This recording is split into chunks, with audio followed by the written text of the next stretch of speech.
साथियों, एक बार फिर से आपका आपके अपने चैनल लर्निंग ऑल टुगेदर पे स्वागत है। इस प्ले लिस्ट में जिसका नाम CCS लीव रूल 1972 है, ये तीसरे सेशन में आज हम लोग चर्चा करने वाले हैं हाफ पे लीव और कम्यूटेड लीव के बारे में। इससे प्रीवियस 2 सेक्शन की अगर बात करें तो पहले सेक्शन में हमने जाना था कि लीव रूल क्या होता है, लीव रूल कैसे काम करता है, किस किस टाइप के लीव रूल होते हैं। सेकेंड सेशन में हमने EL के बारे में जाना, अर्न लीव कितना एडमिसिबल होता है, उससे रिलेटेड रूल्स क्या हैं। और इस थर्ड सेशन में सेशन नंबर 3 में first topic half pay leave, इसको शॉर्ट में HPL कहते हैं। और अगर इसके रूल की बात करें तो CCS लीव रूल 1972 में रूल नंबर 29 में हाफ पे लीव के बारे में बोला गया है।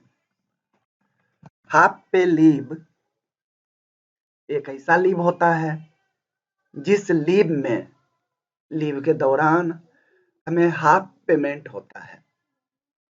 अगर हम एग्जाम्पल की बात करें तो सपोज कीजिए कि मैंने 5 दिन का HPL लिया, तो मुझे क्या होगा, 5 दिन हाफ हाफ पेमेंट होगा। डेट मीन्स 2.5 डेज की सैलरी मिलेगी और 5 HPL हमारे लीव अकाउंट से डिडक्ट हो जाएगा। ये नॉर्मल भाषा में अगर हम बात करें तो। अब बात करते हैं HPL कितना एडमिसिबल होता है।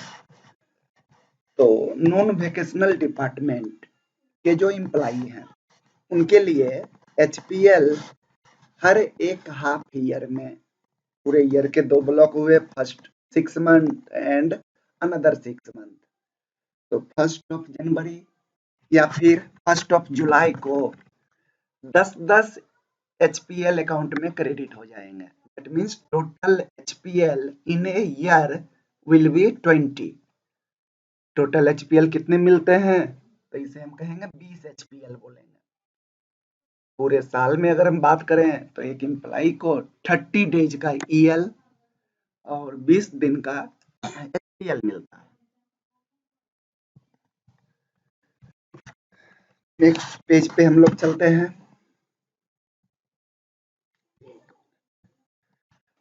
हाफ पे लीव में हम लोग बात कर रहे हैं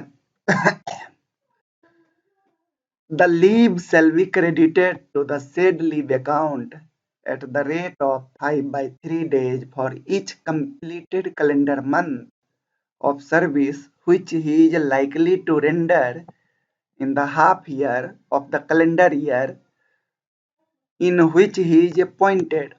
अब बात आती है सेम EL की तरह, अगर किसी एम्प्लॉई ने उस हाफ ईयर के बीच में मिडिल में ज्वाइन किया, सपोज कोई एम्प्लॉई जनवरी में किसी भी डेट को, 1 जनवरी के बाद के किसी डेट को, फरवरी में, मार्च में, अप्रैल में किसी भी डेट को ज्वाइन किया, तो उस केस में उसको जो HPL मिलना चाहिए था, क्रेडिट होना चाहिए था, एडवांस क्रेडिट, वो नहीं हो पाया। ऐसे केस में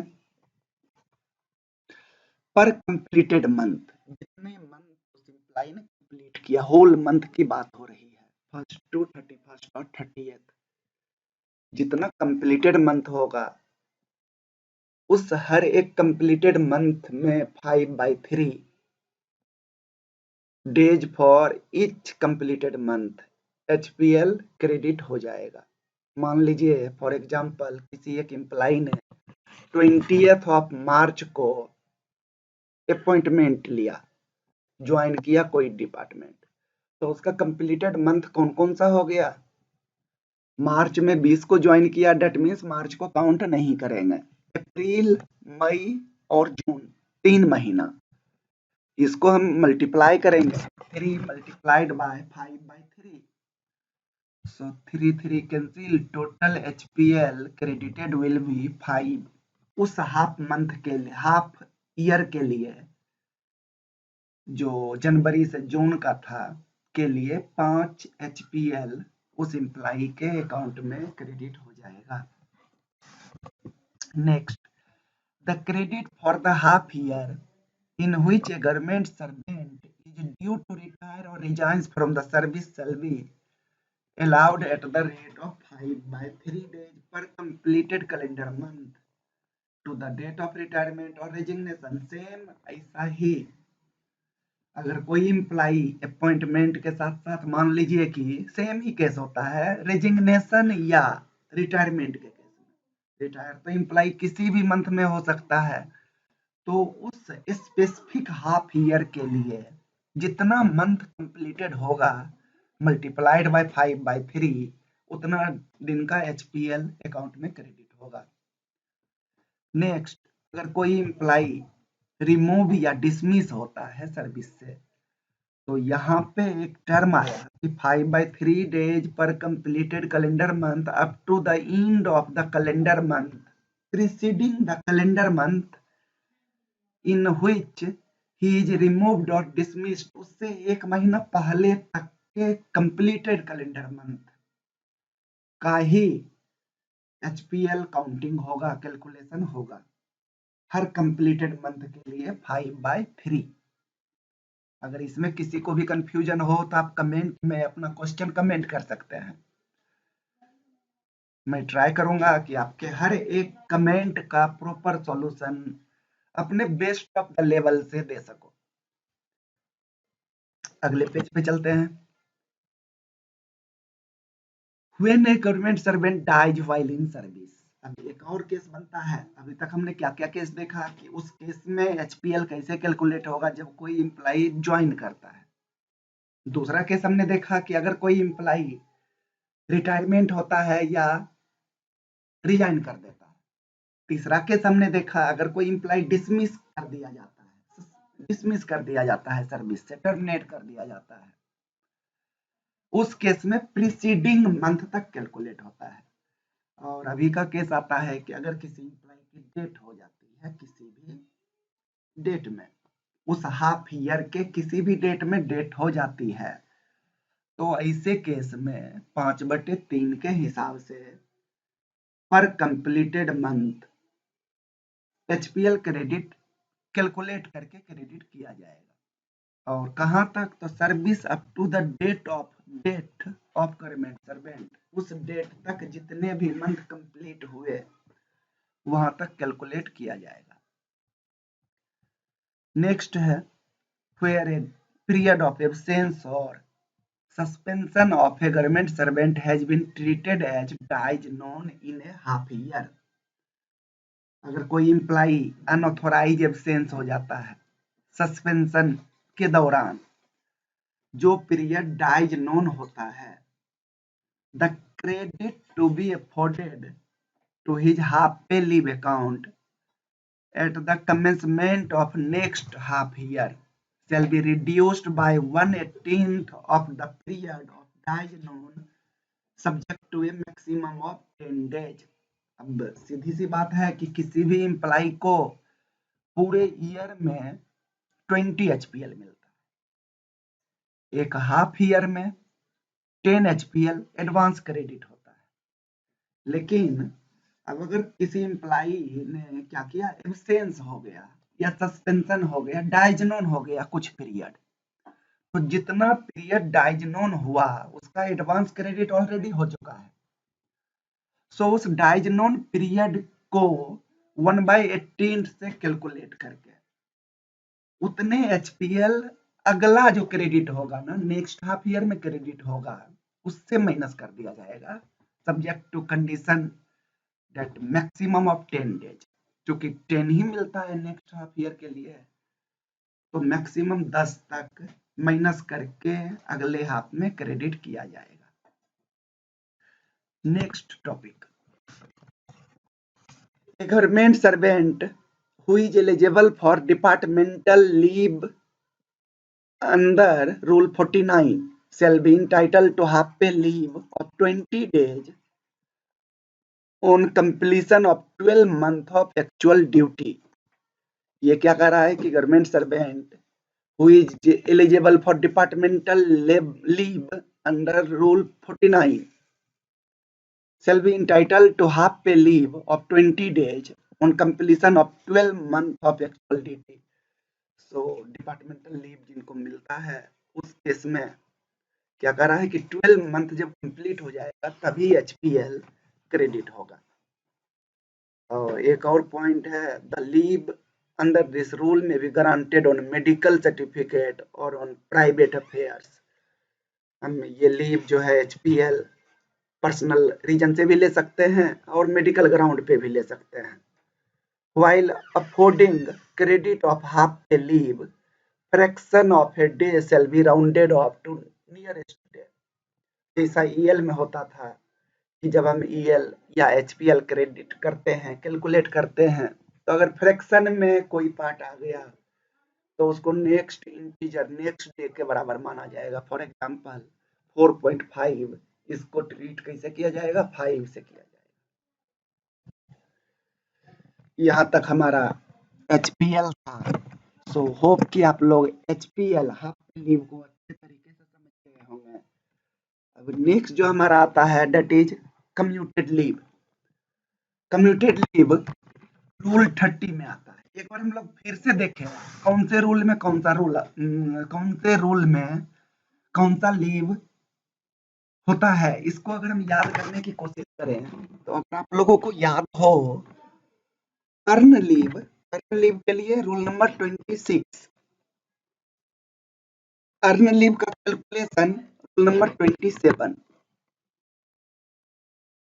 earn leave for vocational employee, जो वोकेशनल एम्प्लॉई होते हैं जिनका कि अपना छुट्टी वेकेशन होता है, वैसे एम्प्लॉई को पूरा ईएल नहीं मिलता है, 30 डेज नहीं मिलता है, उनको 10 डेज मिलता है, 5-5 करके 2 बार।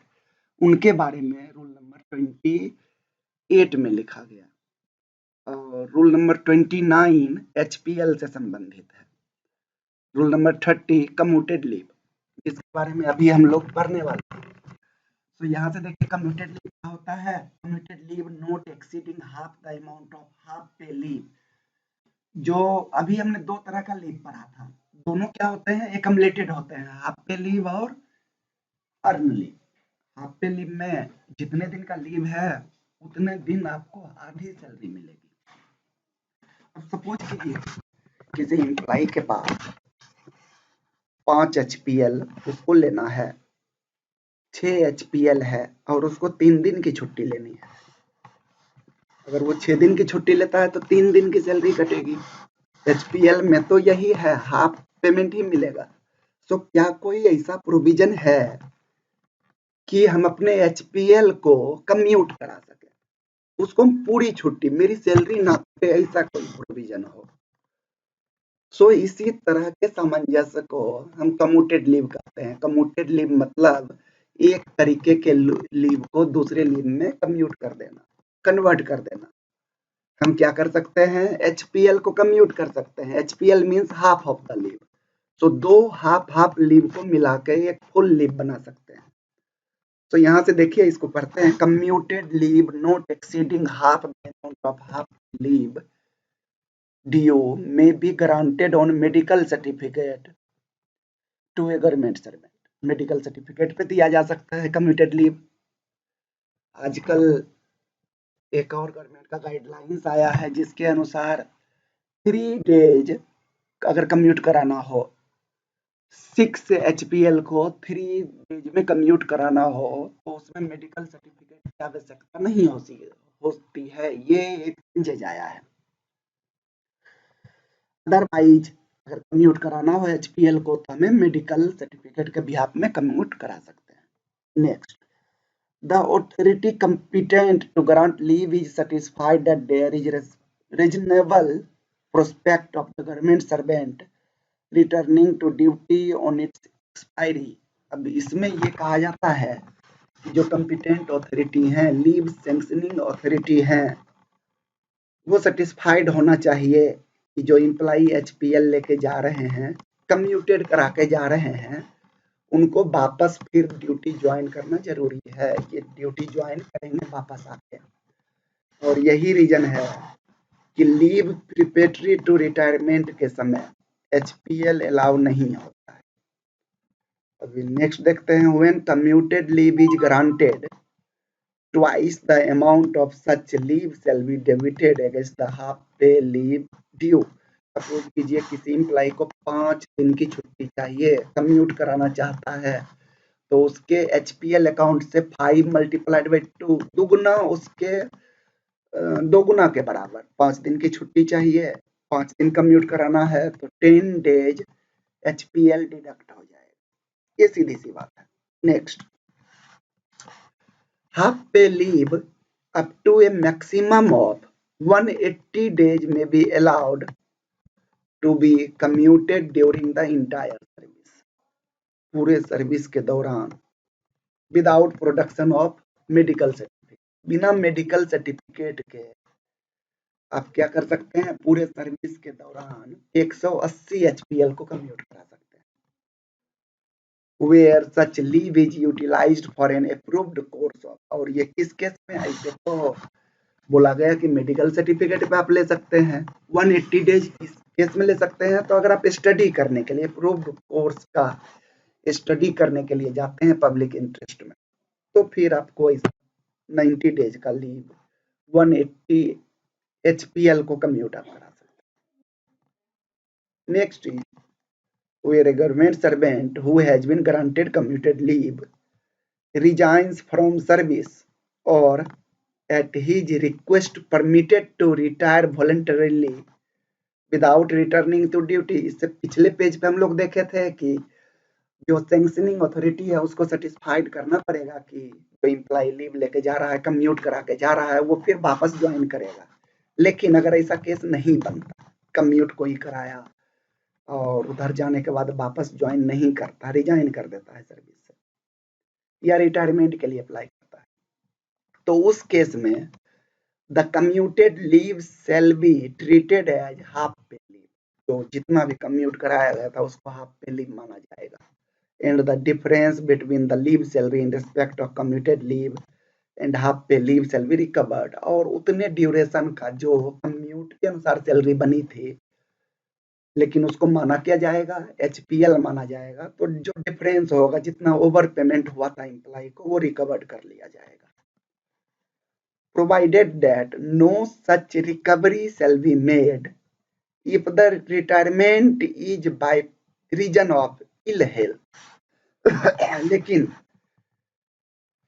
अगर केस ऐसा बनता है कि रिटायरमेंट जो एम्प्लॉय कम्यूटेड लीव लेकर के गया और वापस आने से पहले रिटायरमेंट लेना चाहता है उसी दौरान, तो ऐसे केस में अगर रिटायरमेंट इल हेल्थ इशू के कारण है, तो ऐसे केस में बोला गया कि रिकवरी सैलरी की, डिफरेंस सैलरी की रिकवरी नहीं की जाएगी।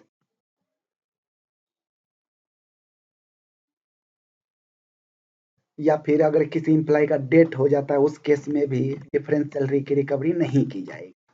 नोट में एक और टॉपिक है, देखिए इसको, कम्यूटेड लीव में granted at the request of the government servant even when earn leave is due to him. अगर कोई गवर्नमेंट चाहे कि उसको कम्यूट कराना है, एचपीएल उसके अकाउंट में है, उसको कम्यूट कराना है, जबकि ऑलरेडी उसके पास ईएल है, ऐसा किया जा सकता है। इसके लिए गवर्नमेंट सर्वेंट पर कोई दबाव नहीं दिया जाएगा कि आप ईएल ही लीजिए। अगर गवर्नमेंट सर्वेंट चाहे तो वो एचपीएल को कम्यूट करा सकते हैं। सो ओके, आप लोग दोनों टॉपिक, दोनों लीव को समझ गए होंगे।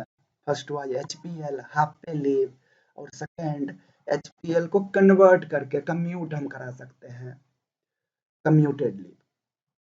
सो आपका दिन शुभ रहे। यहीं पे हम लोग इस टॉपिक को खत्म करते हैं। आप अपना सुझाव जरूर कमेंट सेक्शन में लिखें। धन्यवाद।